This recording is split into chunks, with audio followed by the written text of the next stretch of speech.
So good. So we're week 5. We're actually a week behind, and it's my fault, not yours, but we'll catch up. Those 2 Fridays we're getting in. Thought I could catch up, but we'll close that gap.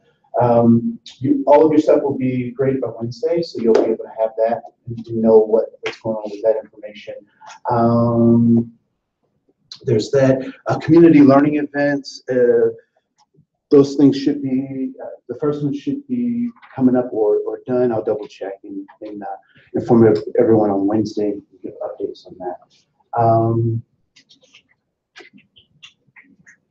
The other thing was, I just wanted to make clear, like last week's lecture really was about really focusing on, and we'll talk more about this, but like there are different styles of learning, different ways of learning. And so when we talk about school achievement, typically they only look at one way that shows up, and that's standardized testing, right? And we haven't had a chance to talk more about standardized testing, but we will. And so if these charter schools aren't doing well, why would people want to send their kids to charter schools? Or why would they want to or prefer to do homeschooling?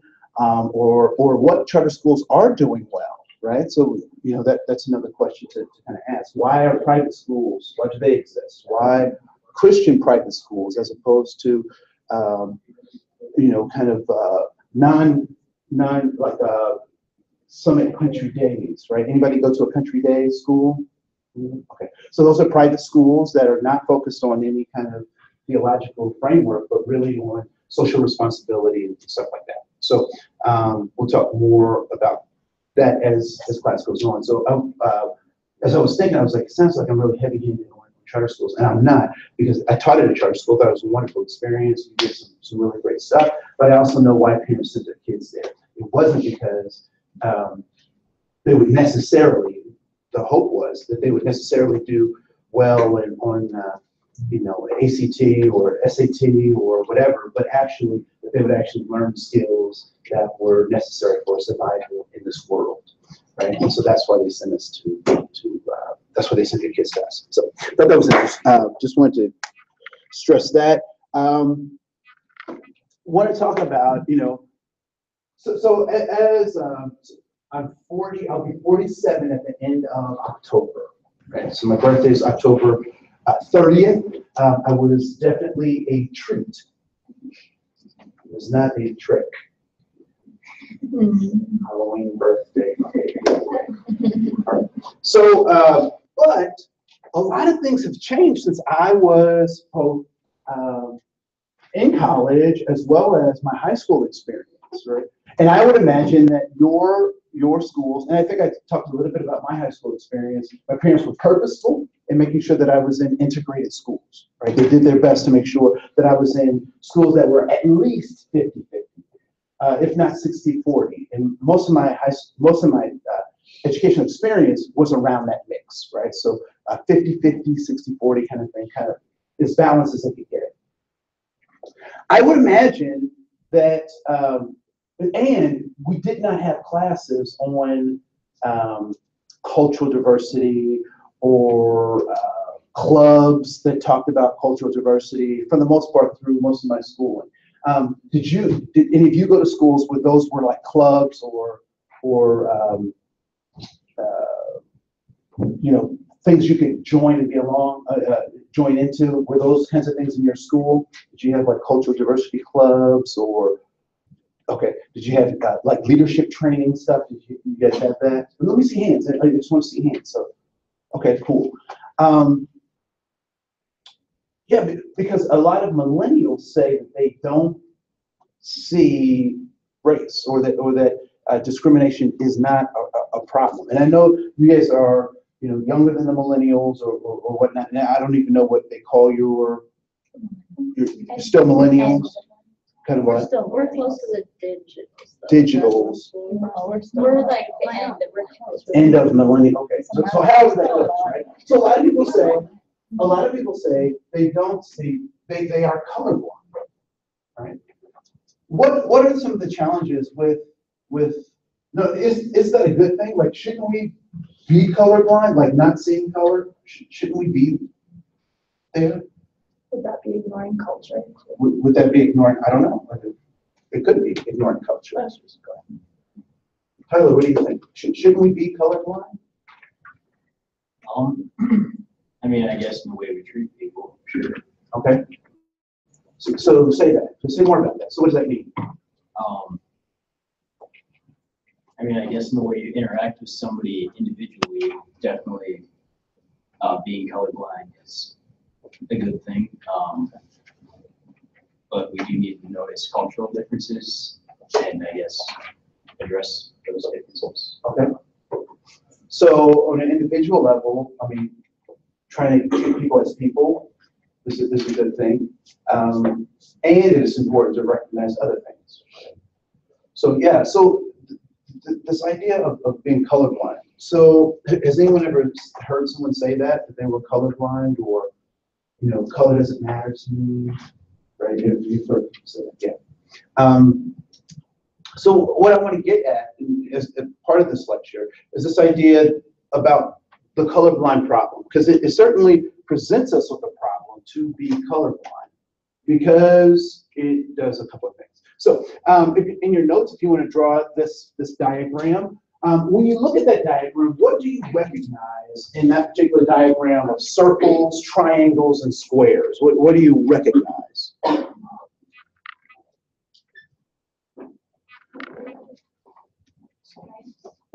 Stripes. Okay. Different types of shading. Different shapes. Each row is the same. Each row is the same. Okay.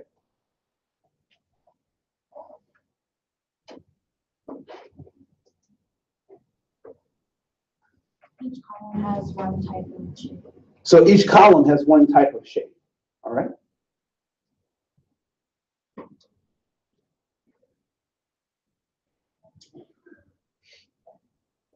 What else do you notice?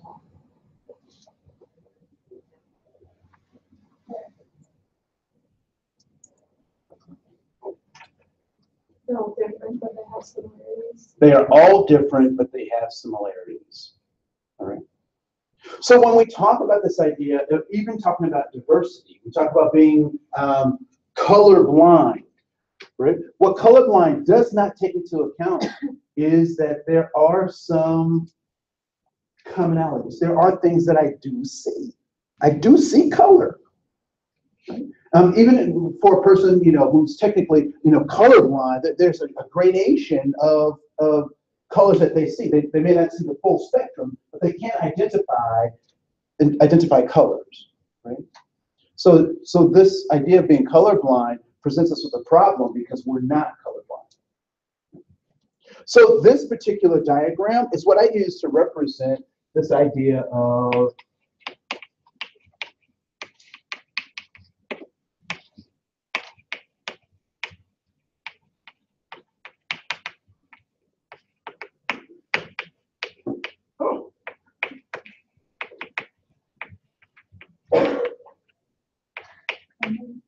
commonalities and differences. These are commonalities and differences, right? Love just like bam, bam. Right? So diversity is both looking at commonalities and differences. What colorblind says is that I don't see commonalities and I don't see differences, which presents us with a problem. Just as Tyler was explaining to us, on an individual and a group level, we have to make that recognition, right? Commonalities and differences. So one of the things that became very problematic as we're developing as a country is that we really were trying to do this thing called, trying to create this thing called the melting pot. Has anyone ever heard of the American melting pot? And what is that? When people say that, what are they talking about? Yes? America is basically based off of a bunch of immigrants from different countries. It's based off of a bunch of immigrants from different countries that do what? Yeah. That all come together and become American, right? Become Americans. Obviously, there's some holes in that philosophy, right? What are the holes in that philosophy? Where do the holes come in? Yeah. Kind of walks over the Native Americans. We walked all over people who are already here, right? Already here. And it's so funny because how do we talk about their existence or the discovery of their existence is said to be what? What's the story?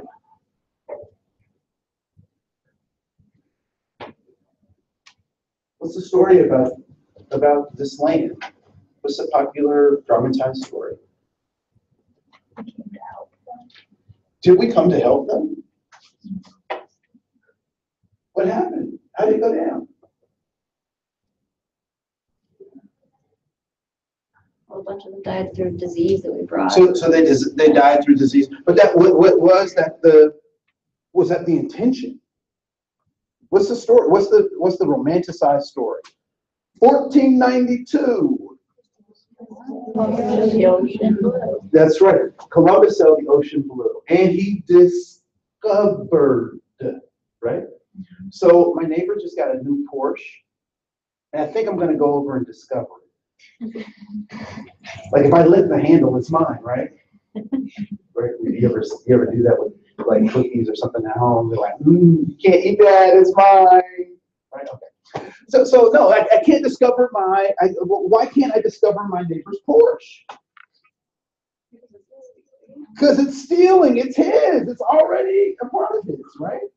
So part of that it was that this idea of manifest destiny becomes this ethos, and unfortunately, so manifest destiny is also related to something called the doctrine of discovery.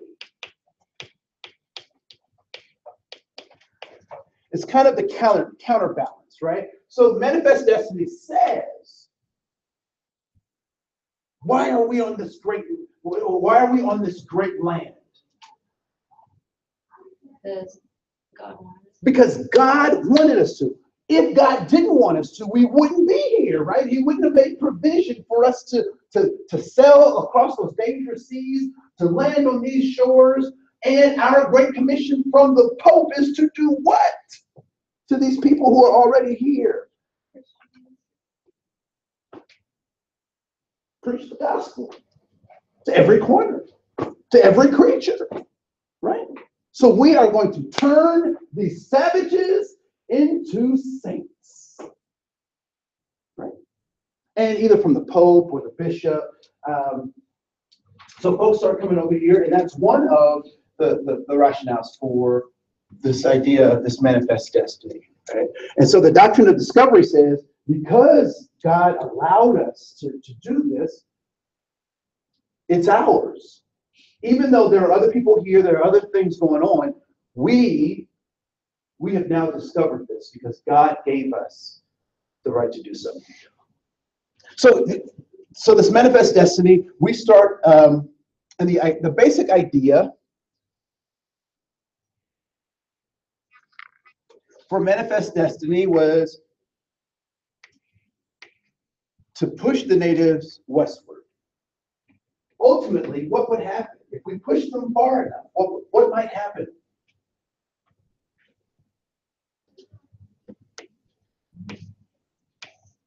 They fall into the ocean, right? We just keep pushing and pushing and pushing until ultimately there are no Native Americans, right? So this manifest destiny and the doctrine of discovery are kind of locked hand in hand. And so there are lots of events, particularly here in Minnesota, that are important for us to recognize. And you'll start to see those in your, you'll see those in the Moodle, in the presentation for this unit.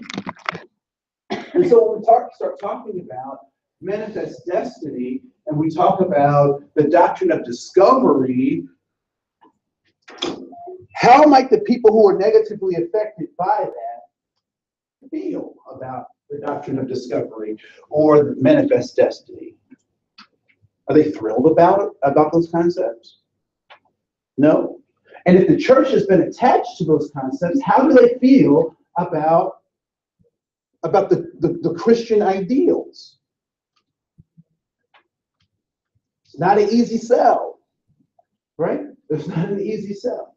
And so, one could ask the question, were those really Christian values, or were they capitalistic, or were they imperialistic values where Christianity got used as a tool to pump this stuff out, right? So one could ask that question. It would be a fair question to ask. So that would be a fair question to ask. All these buttons to remember to click. It's a lot. So, I want to show a couple of pieces. So this is a piece that I watched as a kid. It was something that came on Saturday morning, cartoons. And tell me what you notice about this particular video. All right. So what do you notice about this? So we'll go ahead and make it big. So this is Saturday morning cartoons. One thing you will discover when you get next to one another is everybody needs some elbow room, elbow room. It's nice when you're kind of cozy, but not when you're tangled close to cozy. Oh, everybody needs some elbow, needs a little elbow room. That's how it was in the early days of the USA. But people kept coming to settle gold. The East was the only place there was to go. The president was Thomas Jefferson. He made a deal with Napoleon. How'd you like to sell a mile or two? Or 3 or 100 or 1,000? And so in 1803 Louisiana territory was sold to us without a fuss. And gave us lots of elbow room. Oh, elbow room, elbow room. We got to get us some elbow room. Get the rest of us. In God we trust. There's a new land out there. Do it, Santa Claus, follow you go. Wear your overcoat. Stay prepared for good times and for bad. And for bad. Hired a sack of Jewy. I think I got it. She let them fall across the countryside to the coast and found the most everyone we'd ever had. The way was opened up for folks with bravery. There were plenty of fights to win land rights, but the West was meant to be. It was a manifest destiny. The trappers, traders, and the peddlers, the politicians and the settlers, they got there by any way they could. The gold rush trampled down the wilderness away. Spread across the east to west. The rest was opened up for good. And now we jet from east to west. We buy New York, yellow, and LA. But it took those early folks to open up the way. Now we've got a lot of room to be growing from sea to shining sea. Yes, that we have got our elbow room, elbow room. But if there should ever come a time when we're crowded up together, I'm sure we'll find some elbow room up on the moon. Oh, elbow room, elbow room. Got to get us some elbows.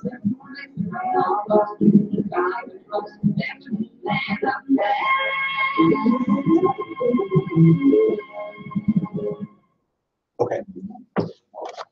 What'd you think? They didn't mention Native Americans at all, except for some. They didn't mention Native Americans at all except for Sacagawea. All right. What else? Made it seem easy and logical. Made it seem easy and logical. Yeah. Made it seem kind of like their right to have whatever they want. If they need more space, they can take the moon if they want. We can take the moon if we want, right? Why? Manifest destiny. the first people to get on the moon?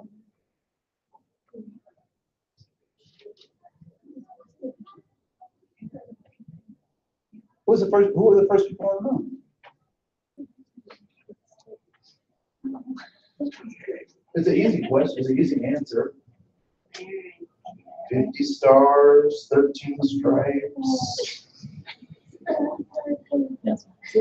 Who? The USA! Why? Because we're the best. We're the best.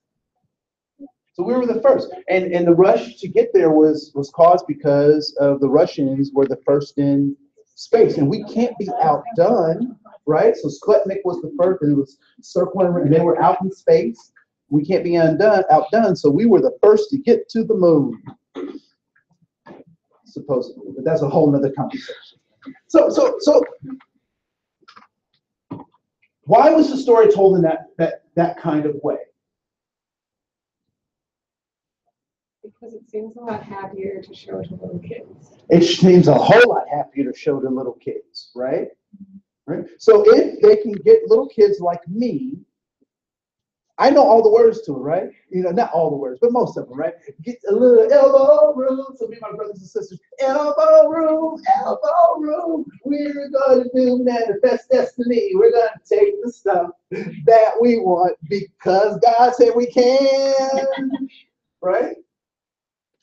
Then we start a coin.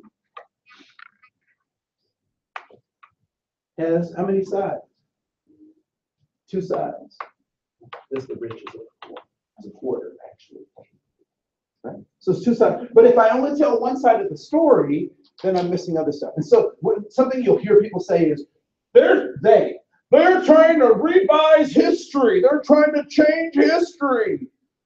What I would offer is that people aren't trying to change history. They're trying to tell history from both sides.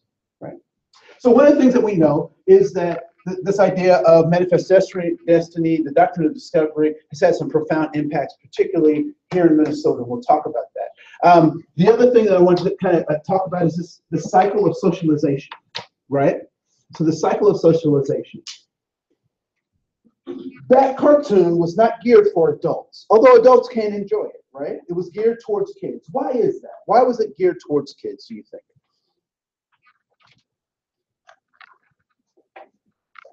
What do you think is geared towards kids? They would grow up with a certain view of the country. They have a certain view of the country, a certain view of the world, and a certain view of themselves, right? So in our early years, what is remember when we did that thing, what is that called? What do we call that? The know you don't know, in the blind spot? A paradigm, right? So in early years, we want kids to have a particular kind of paradigm. However, what we know about early years, in that video, in terms of early years, well, I'll just say it. So there is bias and missing history in our early years, right? We don't get the full story. If your parents talk about dysentery of the early pioneers and talk about how hard those struggles were, it would be a downer, right? It would be very depressing to hear about all the people who died on their way to and how they died, and blah, blah, blah, blah, right? So there's bias and missing history. There is also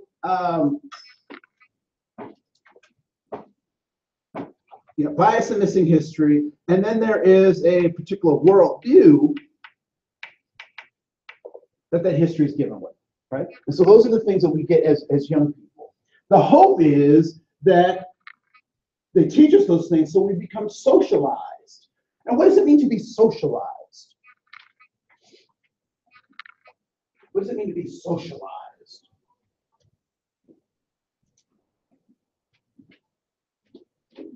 Yes. Be like taught certain social norms or just behaviors or like Yeah, a good way to think about it is learning how to act.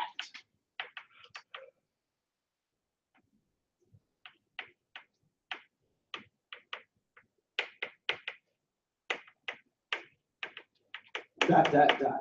So in any given situation, learning what the appropriate things are for that situation, knowing the norms, knowing the attitudes, knowing the speech patterns, knowing all of this stuff. So we get this early year stuff with this biased history, this missing history, this particular worldview, and we're supposed to learn how to act given that basic information, right? The hope then is, and then it gets reinforced by our institutions. And what institutions reinforce socialization? What institutions? Schools. What else?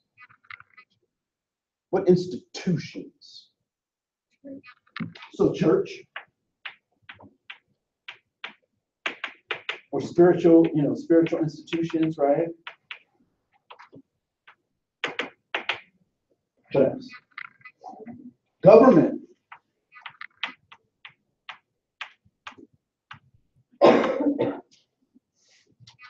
What else? Community. Okay, we can say community.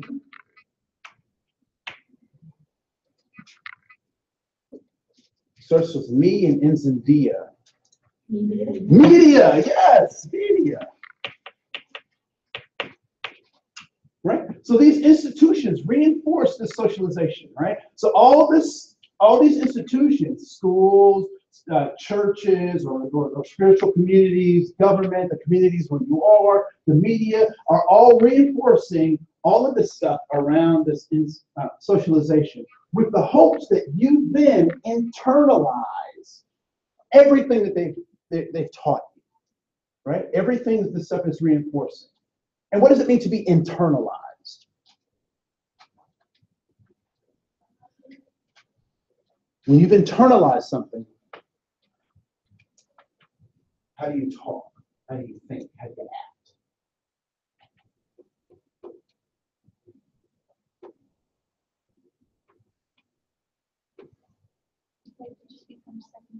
It becomes second nature. It becomes a part of you, right? It becomes a part of you. Anyone ever had a bully or something and they were like, "You're a big stupid head"? Anybody ever had somebody like that? Ever talk? A bully. You just bully, right? Or they'll make some accusation about you. You're so dumb. You can't. I don't know. I had to do little kid stuff like that, right? So, okay, no, let me back up. So my mother was a playground monitor. So my mother was a teacher. So she taught adaptive phys ed for a number of years. And that is challenging. I don't know if anybody's ever thought about that. I hadn't thought about it until I went to work with her one day. And she had a kid, she was teaching, teaching gym, right? And she had a kid who didn't have arms and legs. So he was a stump. He had some, underdeveloped limbs, and she was teaching gym. And I just marveled. I was like, how does this happen? Like, what do you do? And what she did was she created a game for him where she would take a ball and face him in the corner, and he would get certain points for knocking the ball to certain parts of the wall, right? So he'd take his body, blah, blah, blah. And I was like, Mom, well, that's incredible, just doing that. But what's the educational purpose? She said she wanted, part of his development was to recognize how to move the parts that he did have, right? And so she taught him how to do all this stuff. So my mother's incredible educator. And so I actually forgot where I was going with my story. Got caught up in life. So my mother was monitoring lunch. Thank you. And so these two little kids were fighting. So elementary school, they were going to get into a fight. And so my mother stepped in, and she said, she was like, "What's going on?" And one kid said, "He's talking about my mom." And she asked the other kid, she's like, "Are you talking about his mom?" And he said, "Yeah." And then my mother's like smart, right? So she says, "What did he say?" He said, "My mom was an HO, a garden tool, right?" And my mother, being smart, was like, saying to the other boy, "Is it true?" And then to her surprise, the little boy said, "Yes." And so she was like, "Then there's nothing to fight about," right? That's not what she was expecting. She was expecting to say, You know, if it's not true, then don't worry about it, right? But when we internalize stuff, we start to believe the stuff that is true. So when people say, you're dumb, if we believe we're dumb, that really hurts. But if we don't believe we're dumb, it just goes off our back, right? And so when we internalize stuff, we start to believe it, we monitor it, right?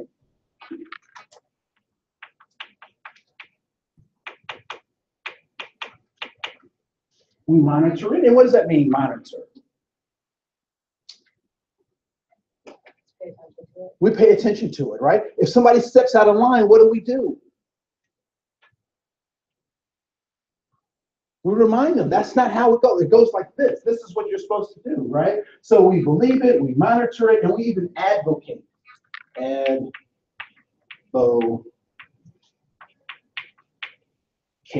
for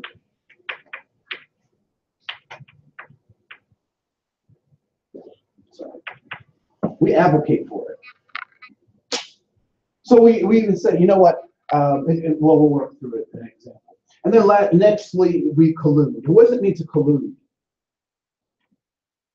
What does that mean to collude?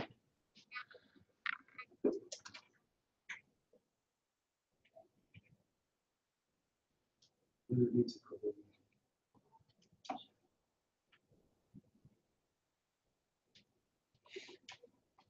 What is collusion?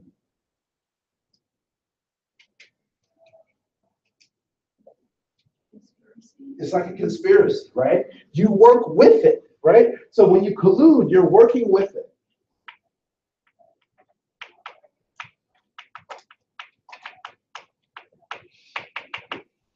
And most of the time you work with it because you don't know any better, or you may not even be mindful of it. But there is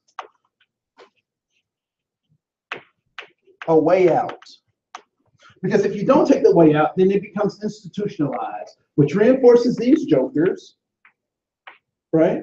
And then this stuff becomes kind of the relational aspect of all of this stuff. So I'm going to teach through my institutions everything that I learned, and this cycle continues. And it really doesn't matter what it is. So in the case of that elbow room video, early years, missing information, biased information, get socialized. How does it get reinforced? Through schools teaching it, through so here's a better example. 1492, right? Is there a particular worldview given because of how that story is told?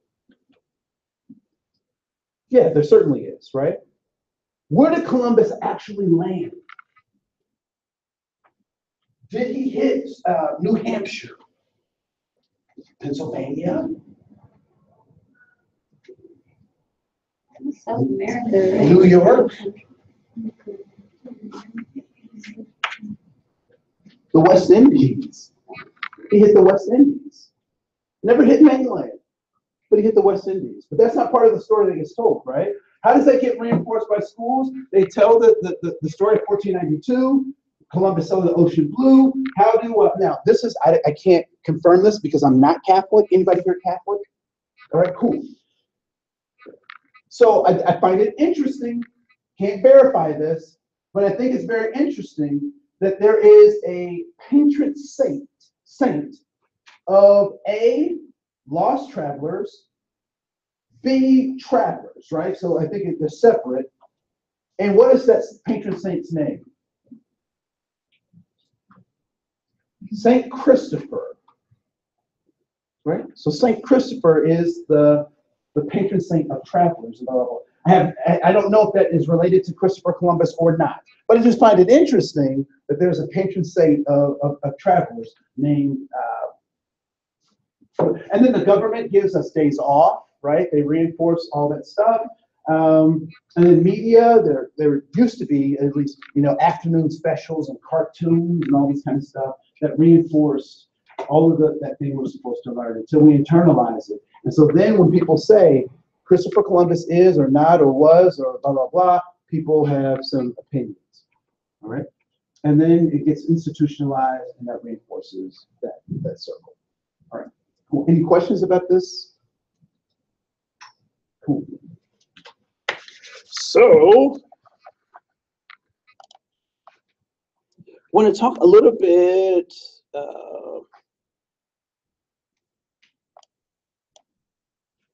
Anybody else love John Green as much as I love John Green? All right, cool. I have yet to read his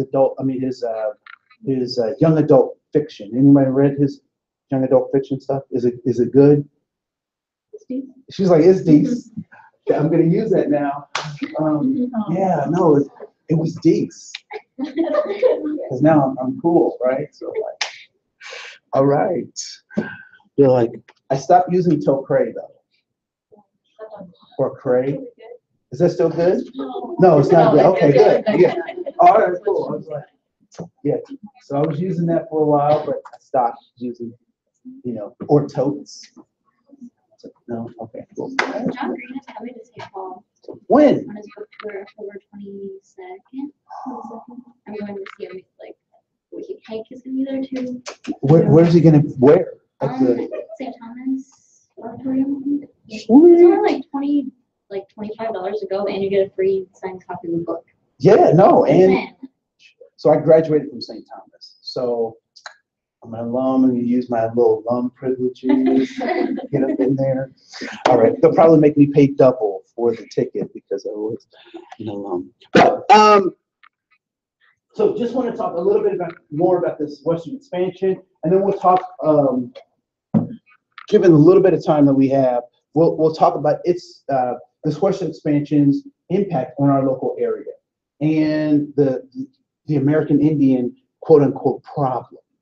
Right, so we'll talk about that. So John Green actually he'll probably take us out, and then on Wednesday we'll come back and talk about the contextual issues that we face here in Minnesota as it relates to Native Americans in public education. All right, so here we go. John Green, take it over. I want to be him when I grow up. Today we leave behind the room in industry and corporations to talk about the wild, wild west. Spoiler alert, you have died of dysentery. And in the process, we're going to explore how all of us, even those of us who are vegans or eat sustainably produced food, benefit from massive agro-business that has its roots in the wild, wild west. The West still looms large in American mythology as the home of cowboys and gunslingers and houses of ill repute and freedom from pesky government interference, but in fact, it was probably not as wild as we've been told. Oh, Mr. Green, why can't America live up to its myths just once? Because this is America. I mean, from the past, from the Hollywood and Gatsby and Honey Boo Boo, we are literally in the myth-making business.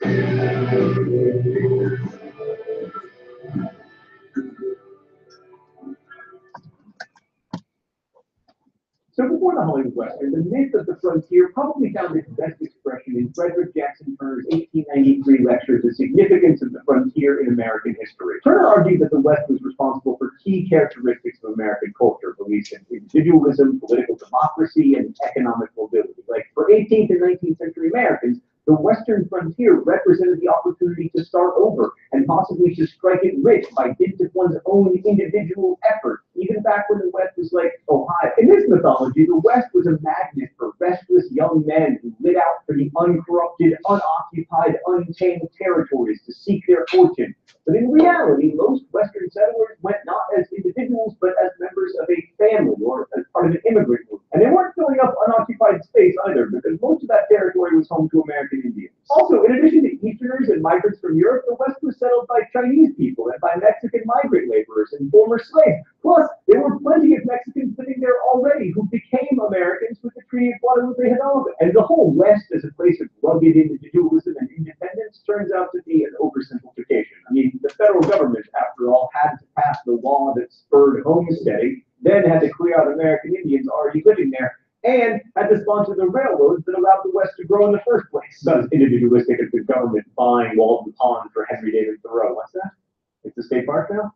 The government owns it? Well, there you go. Now, railroads didn't create the desire to settle in West, but they did make it possible for people who wanted to live out West to do so for two reasons. First, without railroads, there would be no way to bring crops or other goods to market. I mean, I guess you could dig a canal across Kansas, but if you've ever been to Kansas, that is not a tantalizing proposition. Second, railroads made life in the West profitable and livable because they brought the goods that people needed, such as tools for planting and sowing, shoes for wearing, books for putting on your shelf and pretending to have read. Railroads allowed settlers to stay connected with the modernity that was becoming the hallmark of the industrialized world in the 19th century. Now, we saw last week that the federal government played a key role in financing the transcontinental railroad, but state governments got into the act too, often to their financial detriment. In fact, so many states nearly went bankrupt financing railroads that most states now have constitutional requirements that they balance their budgets. But perhaps the central way that the federal government supported the railroads and Western settlement and investment in general was by leading military expeditions against American Indians, rounding them up on ever smaller reservations and destroying their culture. Let's go to the softball. There was an economic as well as a racial imperative to move the Native Americans off their land. White people wanted it. Initially, it was needed to set down railroad tracks and then for farming, but eventually it was also exploited for minerals like gold and iron and other stuff that makes industry work. I mean, would you really want a territory called the Badlands unless it had valuable minerals? Certainly Western settlements of the Oregon Trail kind did not result in huge conflicts with Native Americans, but by the 1850s, a steady stream of settlers kicked off increasingly bloody conflicts that lasted pretty much until 1890. Even though the fighting started before the Civil War, the end of the war between the states meant a new, more violent phase in the one between American Indians and whites. General Philip H. Little Phil Sheridan set out to destroy the Indians' way of life, burning villages and killing their horses, and especially the buffalo that was the basis of the Plains tribe's existence. There were about 30 million buffalo in the U.S. in 1800. By 1886, the Smithsonian Institute had difficulty finding 25 good specimens. In addition to violent resistance, some Indians turned to a spiritual movement to try to preserve their traditional way of life. Around 1890, the ghost dance movement arose in and around South Dakota. Ghost dancers believed that if they gathered together to dance and engage in religious rituals, eventually the white man would disappear and the buffalo would return and give them the Indians' traditional customs. But even though a combined force of Sioux and Cheyenne warriors completely destroyed George Custer's force of 250 cavalrymen at Little Bighorn in 1876, and Geronimo took years to subdue in the Southwest, Western Native Americans were all defeated by 1890, and the majority were moved to reservations. Thanks, Thoughtful. Well, boy, this Wild West episode sure is turning out to be loads of fun. It's just like the Will Smith movie. All right, Dan, this is about to get even more depressing, so let's look at like some pretty mountains and western landscapes and stuff while I deliver this next guest. So in 1871, the U.S. government ended the treaty system that had, since the American Revolution, treated Native Americans as if they were nations. And then, with the Dawes Act of 1887, the land set aside for the Indians were allotted to individual families rather than to tribes. Indians who, quote, adopted the habits of civilized life, which in this case meant becoming small-scale, individualistic Jeffersonian farmers, would be granted citizenship, and there were supposed to be some protections to prevent their land from falling out of Native American possession, but these protections were not particularly protective, and much of the Indian land was purchased either by white settlers or by speculators. After the passage of the Dawes Act, Indians lost 86 million of the 138 million acres of land in their possession. Oh boy, it's time for the mystery document. The rules here are simple. I guess the author of the mystery document, and then you get to see me get shocked when I'm wrong. All right. I have seen the Great Father Chief, the next Great Chief, the Commissioner Chief, the Law Chief, and many other law chiefs, and they all say they are my friends and that I shall have justice. But while all their mouths talk right, I do not understand why nothing is done for my people. I have heard talk and talk, but nothing is done. Words do not pay for my dead people. They do not pay for my country now overrun by white men. They do not protect my father's grave. Good words will not give my people a home where they can live in peace and take care of themselves. I am tired of talk that comes to nothing. It makes my heart sick when I remember all the good words and all the broken promises. I mean, that could be almost any American Indian leader. This is totally unfair, Stan. All I really know about this is that the Great Father Chief is the president. I mean, it could be any of a dozen people. How about if I say the name in 10 seconds, I don't get punished? And start. Sitting Bull, Crazy Horse, Geronimo, Chief Bigfoot, Keokuk, Chief Oshkosh, Chief Joseph, oh, yeah. And now let us move from tragedy to tragedy. So if you're thinking that it couldn't get worse than the Native Americans, it did. After killing off the buffalo, taking their land, and forcing Indians onto reservations, the Bureau of Indian Affairs instituted a policy that amounted to cultural genocide. It set up boarding schools, the most famous of which was in Carlisle, Pennsylvania, where Indian children were forcefully removed from their families to be civilized. This meant teaching them English, taking away their clothes, their names, and their family connections. The idea, put succinctly, was to, quote, kill the Indian, stayed the man. Now, the U.S. wasn't the only nation busy subjugating its indigenous inhabitants and putting them on reservations in the late 19th century. Like something similar was happening in South Africa, Chile, and even to First Peoples in Canada. And you're usually so good, Canada, although the slower pace of Western settlement meant that there was much less bloodshed. So another point in Canada. And in fact, All right. So on that sobering note, we will continue this conversation on this. Thank you so much.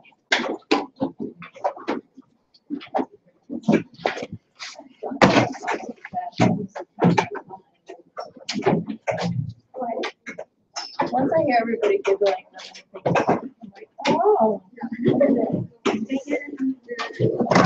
Oh my gosh.